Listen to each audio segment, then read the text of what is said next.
नमस्कार, बहुत स्वागत है दोस्तों। सरकार लगातार कर्मचारियों के लिए बड़े अपडेट दे रही है। कर्मचारियों की ओर सीधा फोकस सरकार का है और सरकार की तरफ से कर्मचारियों की सैलरी और पेंशनर्स की पेंशन को लेकर एक नया अपडेट। अगर आप भी एक सरकारी कर्मचारी हैं तो बेहद इम्पोर्टेंट होने वाला है। 50 लाख केंद्रीय कर्मचारियों को और 65 लाख पेंशनर्स के लिए सरकार की तरफ से बड़ा तोहफा है। बेसिक सैलरी 18,000 जो कि वर्तमान में है, ये बेसिक सैलरी 18,000 से बढ़ करके 46,260 रुपए होने जा रही है।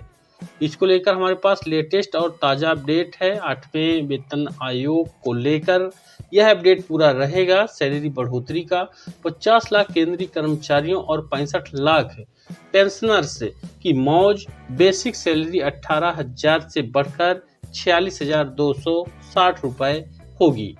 इसको लेकर देश के 50 लाख केंद्रीय कर्मचारी और 65 लाख पेंशनर्स की मौज हो गई है। दरअसल नया वेतन लागू होने पर कर्मचारियों की बेसिक सैलरी 18,000 से बढ़कर के 46,260 रुपए हो गई है। सरकार की ओर से जारी इस अपडेट से जुड़ी कंप्लीट जानकारी को आपको वीडियो में दिखाएंगे। केंद्रीय मंत्रिमंडल ने 16 जनवरी 2025 को केंद्र सरकार के कर्मचारियों के वेतन में संशोधन के लिए 8वें वेतन आयोग को मंजूरी दिया है। हाल ही में the national council joint consultative machinery यानी कि NCJCM ने सरकार से संशोधन में कम से कम 2.57 या 2.57 या उससे अधिक के फिटमेंट फैक्टर की मांग की है, जो 7वें वेतन आयोग के समान है। वर्तमान में 7वां वेतन आयोग है और यहाँ पर फिटमेंट फैक्टर 2.57 लागू है। फिटमेंट फैक्टर वह मल्टीप्लेयर है जिसका इस्तेमाल सरकारी कर्मचारियों के मूल वेतन और पेंशन को संशोधित करने के लिए किया जाता है। उदाहरण के लिए 2.57 यानी 2.57 का फिटमेंट फैक्टर का मतलब है 157% वेतन में वृद्धि। तो आप सोच सकते हैं यहाँ पर गुणा होता है, इसको भी हम फार्मूला आपको बताते हैं। अब 7वें वेतन आयोग में 2.57 फिटमेंट फैक्टर का उपयोग किया गया है, जिससे केंद्रीय कर्मचारियों के वेतन और पेंशन में 157% की वृद्धि हुई है, यानी 100% से यानी डबल से ज्यादा। अब सुधार के परिणाम स्वरूप न्यूनतम वेतन 7,000 रुपए से बढ़ करके 18,000 रुपए हो गया। इन 6वें वेतन आयोग में 7,000 रुपए बेसिक वेतन था और जो 7वां वेतन आयोग है तो 7 से बढ़ के 7वें में 18,000 हो गया। अब 8वां होगा तो कितना हो जाएगा? ऐसे में सवाल है कि अगर 8वां वेतन आयोग में इस फिटमेंट फैक्टर को फिर से लागू कर दिया जाए तो वर्तमान में 18,000 रुपए का वेतन पाने वाले कर्मचारियों की सैलरी में कितना इजाफा हो जाएगा? तो जाहिर सी बात है कि 57% बढ़ जाएगा। 18,000 सैलरी पाने वाले कर्मचारियों की कितनी बढ़ जाएगी सैलरी?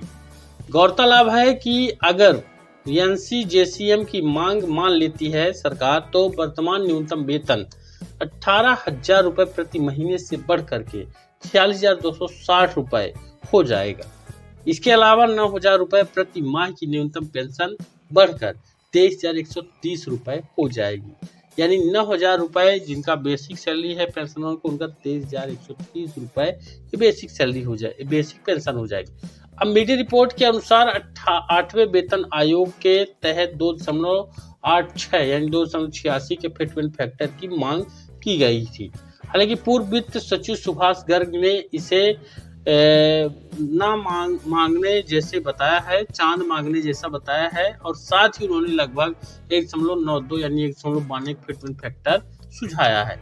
अब ऐसे में अगर 1.92 का फिटमेंट फैक्टर स्वीकृत हो जाता है तो इससे केंद्र सरकार के कर्मचारियों का न्यूनतम वेतन 18,000 रुपए से बढ़ करके 34,560 रुपए हो जाएगा, जो कि 92% की बढ़ोतरी होगी, यानी 18,000 का 92% यहाँ पर होगा। ठीक, कम से कम कितना हो फिटमेंट फैक्टर? अब एक रिपोर्ट के अनुसार फिटमेंट फैक्टर 2.57 या उससे अधिक होना चाहिए। इसकी गणना के लिए अपनाए गए मापदंड आउटस्टैंडर्ड हैं। वे वर्तमान कर्मचारियों की आवश्यकताओं को सही तरीके से नहीं दर्शाती हैं। नई आवश्यकताओं के हिसाब से इन मानदंडों में सुधार भी होना चाहिए। वहीं कब तक होगा 8वें वेतन आयोग का गठन? अब रिपोर्ट के अनुसार सरकार अप्रैल 2025 तक 8वें वेतन आयोग के गठन की घोषणा कर सकती है।